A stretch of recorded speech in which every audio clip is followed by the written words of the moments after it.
The Scars of Eden, Chapter 11. Meet the Sky People. The West Bank, 1250 BCE. We are on high ground in the shelter of a wooded ridge, looking out across the fertile lands of the Levant. It is populated by people who are so big that the spies returning from reconnaissance are questioning whether an invasion is even possible. The report is unnerving. They made us feel like grasshoppers. Why then are these people so gigantic? They are the Anakim, a people group whose history goes all the way back to the beginning times when B'nai Elohim took human females and produced the giants we call Nephilim. The Anakim have been among us ever since. If you're feeling a bit disoriented, we are in the book of Joshua, hearing the writer reaffirm the Hebrew memory of a hybridization which combined the traits of humans with the ones like the powerful ones, the B'nai Elohim. The fact that this hybridized ancestry is memorialized with the name Anakim is striking. The word Anakim is uncannily close to the Sumerian name for our ancient hybridizers, the Anunnaki. According to the Hebrew tradition, Anak is the progenitor of the giant Anakim. In Islam, Anak has a female counterpart called Anak. She is the mother of the giant king, Uj. In the Hebrew text, Uj is known as Og, and he was the governor of the people of Bashan. Both religious traditions claim he was a giant. In fact, Og, aka Uj, was so gigantic, so the Hebrew story goes, that his bed was a full 6 feet wide by 13 feet long. In a similar vein, Greek culture memorializes an ancient ruler by the name of Anax, who governed over the giant people known as Anactorians. They apparently were 15 feet tall. The association of such similar names with the mythology of giant people is one of those tantalizing clues suggesting that real people groups with real names are being recalled in our ancestral memory. Stories of giants crop up in mythologies all around the world. Celtic, Norse, Hindu, Native American, and Aboriginal Australian traditions all speak of giants sharing the planet with our distant ancestors. If these stories are rooted in ancestral memory, it would be reasonable to expect some giant remains to have been found and tested. As it happens, finds of anomalously large human remains have indeed been made, and most frequently in the Americas. In the USA, between 1819 and 1959, finds of human remains measuring between 7 and 12 feet tall were unearthed in Ohio, West Virginia, Iowa, Missouri, California, and Pennsylvania. The finds were reported in the press, and for a time, some of the remains were curated by the Smithsonian Institute in Washington, D.C. Extra fingers, jaws full of molar teeth, and other anatomical anomalies besides all cry out for analysis and DNA testing to establish who our North American neighbors might have been. However, the question remains unresolved to this day because apparently all the giant remains have now been repatriated in accordance with the Native American Graves Protection and Repatriation Act. The repatriation of these bodily remains is certainly a respectful act, but, absent of DNA testing, we are left to wonder if these tall beings were part of a different genus altogether, or simply very tall and unusual people. The same tantalizing question applies to another group of mysterious visitors to the Levant in the 2nd millennium BCE. The circumstances of this encounter, described in Genesis 18, relate to the conception of a child named Isaac, the son of Abraham and Sarah, the progenitors of the Hebrew tradition. Abraham and Sarah emerged from a culture with Sumerian roots. They probably spoke Akkadian, the lingua franca of the daughter cultures of Sumeria. They would have grown up schooled in the Sumerian stories of beginnings, the ones about the sky people. As we have already seen, Abraham and Sarah's tradition had its own name for the sky people. It called them the powerful ones. The presence of Genesis 18 of the holy name Yod-Heh-Wah-Heh clues the reader straight away that the Abrahamic story has been retold by a writer from after the time of Moses. We can be confident that the word that Yod-Heh-Wah-Heh has pasted itself over in the original telling in the word Elohim. The importance of this moment in Genesis 18 is that Abraham and Sarah meet three of them in the flesh. It is an encounter that reveals to us what powerful ones, sky people, actually looked like, face to face. The story begins like this. Some powerful ones appeared to Abraham near the great tree of Mamre, while he was sitting at the entrance to his tent in the heat of the day. Abraham looked up and saw three men standing nearby. Evidently, what Abraham can see is three men. No other descriptor is given at this stage, no anomalous size or shape. They just look like men. Abraham responds to his three visitors with the kind of warm hospitality that is one of the beautiful things embodied by the culture of the Levant. He addresses his three guests as sirs, and he and his wife then prepare some food and allow them to eat. Following the meal, the conversation takes a rather unusual turn when the visitors explain to Abraham that they will be passing this way again in exactly 1 year, by which time, they say, he and Sarah will have produced a child.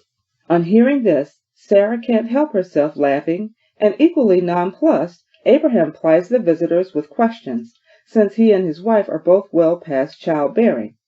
Who or what are these men to make such an impossible claim?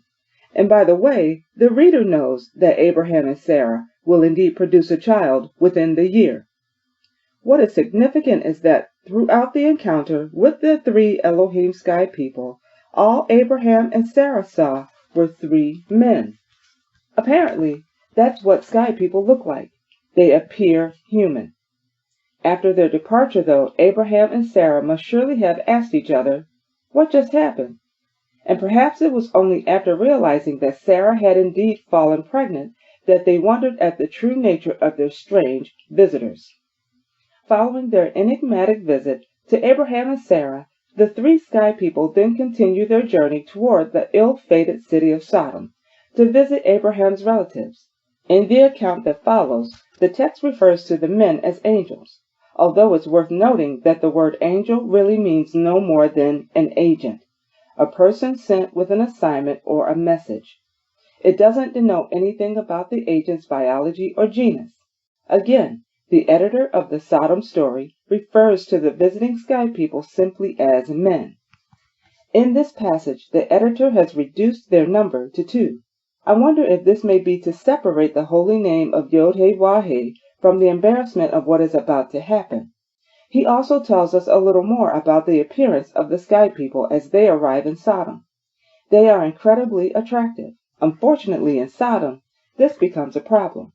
When a violent gang mobs the house where the sky people are staying and threatens them with sexual assault, they escape, taking Abraham's relatives with them, and demonstrating something else that marks sky people out from the average human. They blitz the city behind them with a powerful destructive technology that is like nothing the world of Abraham had ever seen. These dramatic moments play a pivotal role in the longer narrative of Abraham and the Abrahamic peoples. But if we can accept these two Elohim narratives as vehicles of some ancient memory, then we have allowed ourselves a physical glimpse of the powerful ones / sky people. Apparently, they look quite human and are very attractive. More than 1.5 millennia later, the Gospel of Luke tells the story of a Jewish priest, a descendant of Abraham and Sarah, named Zechariah, as he burns incense in the Jerusalem temple. While worshippers are gathering outside the sanctuary area, an unusual messenger appears in the sanctuary. Something about the way the messenger appears in the room startles and terrifies the elderly priest. "Don't be afraid," the messenger says. "Your prayer has been heard. Your wife Elizabeth is going to give birth to a son. Call him John and follow the instructions I have for you. Your son will have a special assignment." John's is another anomalous birth in the Judeo-Christian tradition. John's parents, Zechariah and Elizabeth, just like their ancestors Abraham and Sarah, are well past the age of childbearing, and John, of course, did prove to have a special assignment. As the famed John the Baptist, his prophetic voice in the religious and political world of first-century Judea carried an importance that would be hard to exaggerate. In fact, the story surrounding John's birth takes up more space in the Gospel of Luke than the birth of Jesus, and John's audience appeal extended far beyond the Jewish religious world of his day. Indeed, John the Baptist's reputation was so great that when his cousin Jesus of Nazareth began his own preaching tours, many believed Jesus to be the reincarnation of John. And after the Baptist's unfortunate execution, a great many fully believed that John would resurrect. Jesus held his cousin John in the highest regard, describing him as the greatest man in history. That's quite an accolade coming from Jesus Christ. Of course, we might expect a grand entrance for such a historic figure, but I find it curious that the birth of John the Baptist is announced to his father through a close encounter so similar to the story of Abraham's enigmatic visit from the sky people. According to Luke's Gospel, the same unusual messenger then visits Elizabeth's cousin Mary to tell her that she also will be giving birth to a son. Once again, it is the story of a conception that is achieved artificially, announced in a close encounter, and just as in the story of Elizabeth and Sarah, no sexual intercourse is mentioned. Of course, it is entirely possible that Luke has simply made these stories up. It is striking that there is no parallel to them in the other three canonical Gospels. If they are like Luke's fictional invention, then it appears that he has based them on a close encounter with sky people. The alternative possibility is that both Elizabeth and Mary genuinely experienced their own close encounters in association with their respective pregnancies.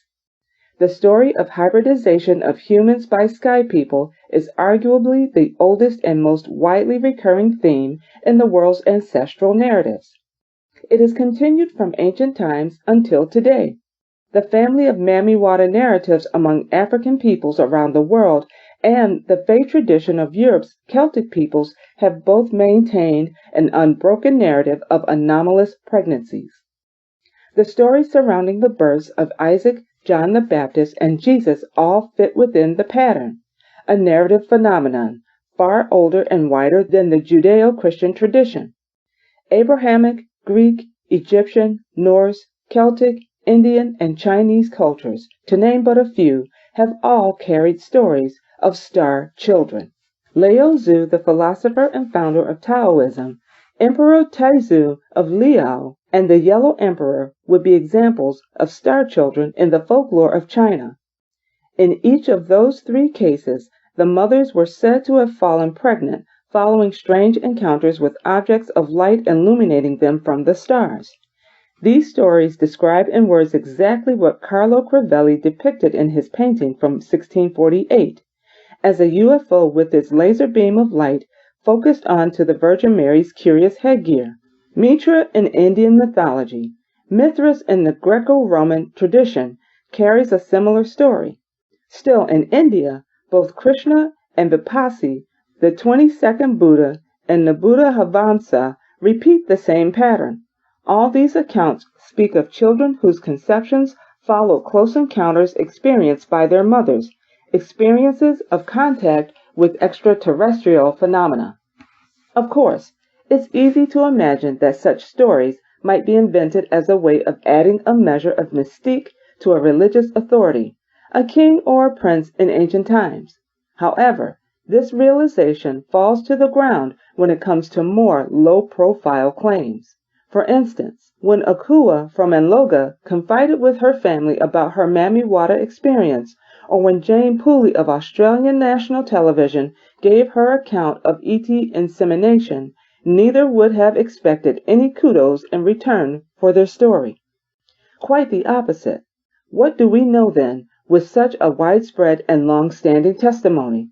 What may have added mystique to a philosopher's CV 3 millennia ago is more likely to get a mother flagged for psychoeffective medication in the 21st century. Hardly a motivation to come forward with such a claim. To the modern ear, the language of star children, what some call indigo children, may sound like the language of fable and magic. It isn't. Think in vitro fertilization, artificial insemination, genetic engineering, genetic modification, microsurgery in utero, or hybridization.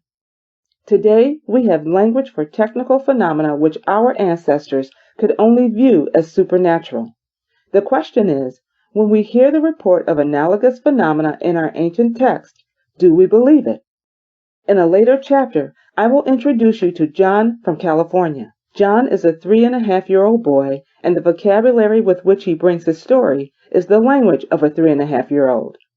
When you hear his story, you will have to ask, as I did, if you believe what he has to say.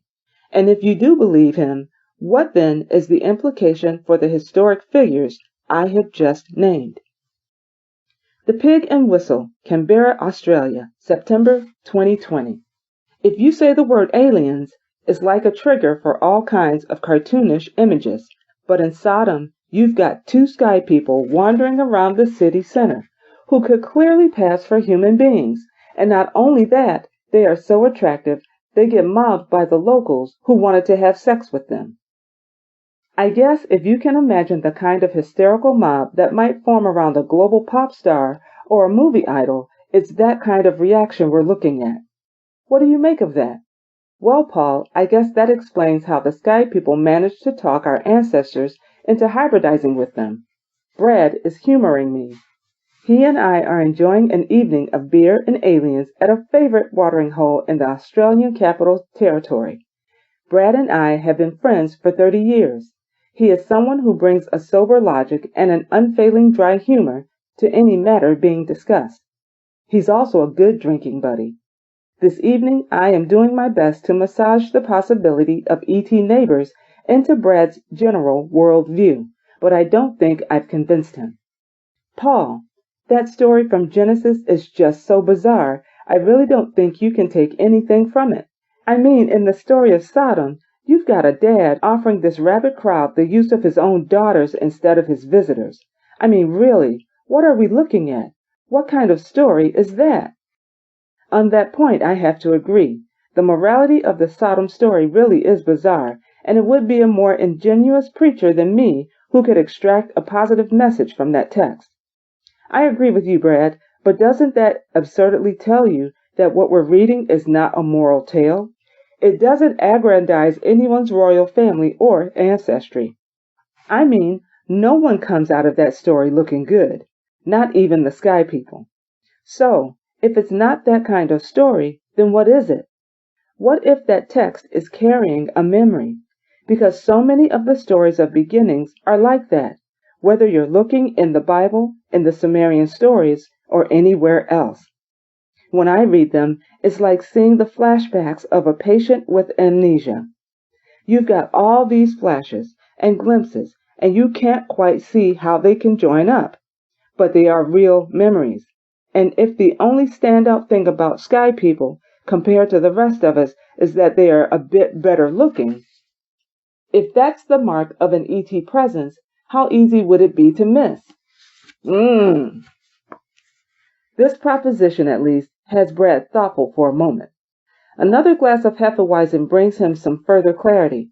Paul, do you think it's possible that these Star Child stories might just be a way of mythologizing the special charisma of figures like Buddha or John the Baptist or Lao Tzu as a way of dramatizing the feeling that people felt around them? When we experience that kind of charisma, or when we see the power of the movements they begin, is it that we feel we have to find a story or make up one to explain it? So they have to be born under a shooting star or at the conjunction of this or that constellation, or they have to be half human, half God. I mean, didn't the Romans use exactly that kind of story to get ordinary Roman citizens to worship the emperors? They probably heard stories of the gods of other cultures and thought, that's a good one. Let's use that story. We can adapt it to pump up the story of our empire. Same thing in China. The Chinese emperors were divine, weren't they? Isn't it more probable that's where this idea of star children or indigo children came from? Or conversely, it could even be the opposite, a story to make ordinary, totally non-famous people feel a bit more special. I have to concede there is a good deal of logic to that. That's fair, Brad. But what about the Jane Pooleys of this world who have nothing to gain from saying something funny happened to me just before I got pregnant or while I was pregnant? That doesn't fit your pattern, does it?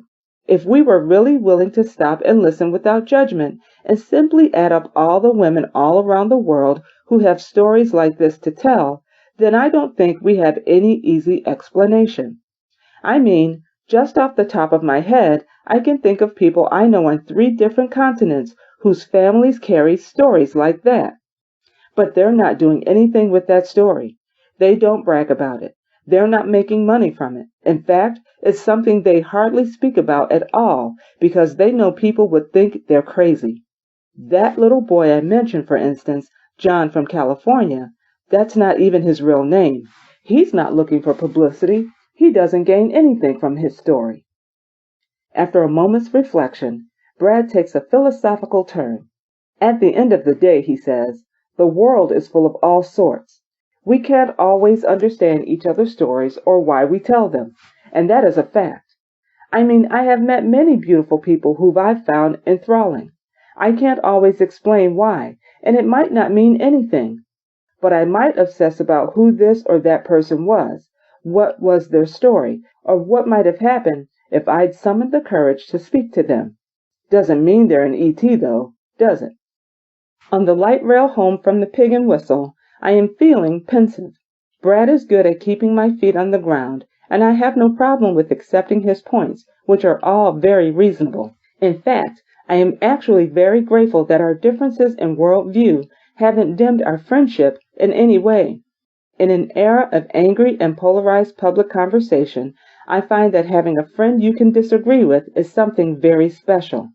Yet the main difference between me and Brad is that ever since publishing Escaping from Eden, I have been hearing testimonies every week from people who not only have nothing to gain from their stories, but who in many instances have been burdened and isolated by anomalous encounters they believe to be real, but which they know friends and family will not be able to process. It is a profoundly painful thing. Even more painful is to have experienced something you don't even understand yourself. My own worldview has shifted on the one hand because my studies in mythology have forced me to take stock of some unfamiliar things, and on the other hand because I have to find a way to process the great volume of first-hand experiences to which I now have been exposed. As the light rail buzzes me through the streets of Canberra's northeastern suburbs, I think again about the violent population of Sodom and how they perceived their visitors. They saw 2 powerfully attractive people walking through their city, and although magnetized by them, they had totally failed to notice that these beautiful people weren't human. Something about that story takes me back to an evening in my youth. It's springtime, and I am 20 years old. Chichester, England, March 1985. The night is dark, but unseasonably warm. I am in Chichester visiting my friends Rich and Trace. On my way to their college digs, I need to pick up some wine and some super healthy snacks from Holland and Barrett, the local health food store. For a specialist store, the place is surprisingly busy. There are about 10 people spaced out through the simple U of the floor space. But there's something very strange about 2 of them. Like a magnet, my attention is drawn instantly to 2 very tall individuals. In fact, they are a couple, and the woman is pushing a stroller. They are light-skinned, with blonde hair, and they are both incredibly attractive. As a 20-year-old male, I am not usually taken with the attractiveness of married couples with toddlers, but these 3 are simply the most perfectly beautiful people I have even seen, with an athletic, perfectly chiseled Scandinavian look about them. Not only are they physically stunning, but all 3 are radiating the most powerful aura of calm and peace and ease. And I can't describe it, but the feeling they are projecting is elating. Now I notice something very odd about the way they are shopping. The woman has gone on ahead of the man and is taking things off the shelf and putting them into a basket. The man on the other side of the store is doing the same. They never speak, and yet somehow they appear to be coordinating their shop, and there is no fumbling along the shelves for the items they're looking for. They both reach straight for each item, apparently without looking or thinking, and finally arrive at the checkout counter together. No one shops like this. It is almost as if they were either communicating without words or as if they were pretending to shop, all the while throwing off this incredible energy. I watch them completely fixated, and I don't understand why. Why are they affecting me like this? What have they got? What's their secret? For a very fleeting moment it occurs to me that these unusual and beautiful people might not be human. What then? Could they be angels? This thought lasts no more than a split second, as the presence of the toddler immediately quashes that theory. I've certainly never heard of a toddler angel. I guess they must just be very tall, beautiful, shiny, serene, charismatic people. Yet I cannot shake the feeling that there is something very different about them. The man then pays for their purchases without a word, and they leave the store. I am next in line, so I make any purchase as fast as I can, weighing up if I can catch up with them and somehow just ask them who they are or what they're on that gives them whatever it is they've got. In the end, though, I decide that would really be too weird. As it happens, such a conversation isn't an option as the three beautiful strangers have vanished into the night. It was such a strange experience. In the telling, it sounds like nothing, and until telling you, I have hardly ever mentioned it precisely because it doesn't sound like anything. I mean, what have I told you? I once saw some tall blonde people who gave me a funny feeling. Why? I don't know. It's hardly a scoop. But today, as I joined the dots between stories, the Hebrew stories of Abraham's visitation and the visitors to Sodom, the stories of those unlike us, or the other crowd, or personal stories of tall whites or Nordics from people like my friend Patricia in Massachusetts, I now realize there are probably a few categories of being besides human or angel in the great diversity of a populated universe. It's not an option I would have considered prior to the roller coaster ride of researching and writing Escaping from Eden. Even now I hesitate to mention it because a perfectly reasonable reader might say, Paul, if you're willing to consider that ETs might be indistinguishable from tall, blonde Scandinavians, then clearly you're in a world where anything is possible. And I totally understand if that's your reaction. But I have two reasons for sharing this story that sounds like nothing. The first thing is that so many courageous men and women have taken risks with me, sharing things they fear might sound stupid, uneducated, credulous, or crazy. If so many are willing to be vulnerable with me, then I am willing to be vulnerable with you. I saw something I didn't understand, and still don't to this day.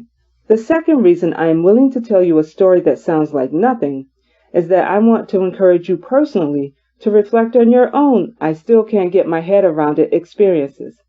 What if you were to take a risk and share your story in the context of your family or friendship circle? How many other anomalous experiences will you hear in return? The more we permit each other to share our respective stories, and the more willing we are to listen with an open ear, the more obvious it becomes that there is no shortage of real-world phenomena beyond the familiar boundaries of our conventional explanations. If having shared and listened, you find that your own worldview cannot accommodate the anomalies that you or a family member or a close friend have experienced, just pause and take a moment to ask yourself what precise boundary in your worldview is being challenged. What is the possibility you have not considered? In the past, my worldview simply had no language for the three anomalies I experienced when I was 20 years old. I believed we were alone in the universe, so I have no label for the things I saw in my flat in Bath that night. I had never heard of missing time and could only puzzle at those two glitches in my memory that year. On top of that, the only Nordics I had ever heard of were actual Scandinavians. So Holland and Barrett simply had to remain a story about nothing. The Danish philosopher Søren Kierkegaard once said, "Life is lived forwards and understood backwards." Ooh, I like that. I think he's right. Indeed, I now think that if we reach the end of our lives with the same worldview we learned in school, we surely have not been paying attention. Without such a journey, and the open-mindedness which should now grow from experience, I would have had absolutely no idea what to do with the personal testimony of John from California, a 3.5-year-old boy with a story that will send a chill down your spine. But that is for another chapter. And that is the end of chapter 11. Peace and blessings to you all.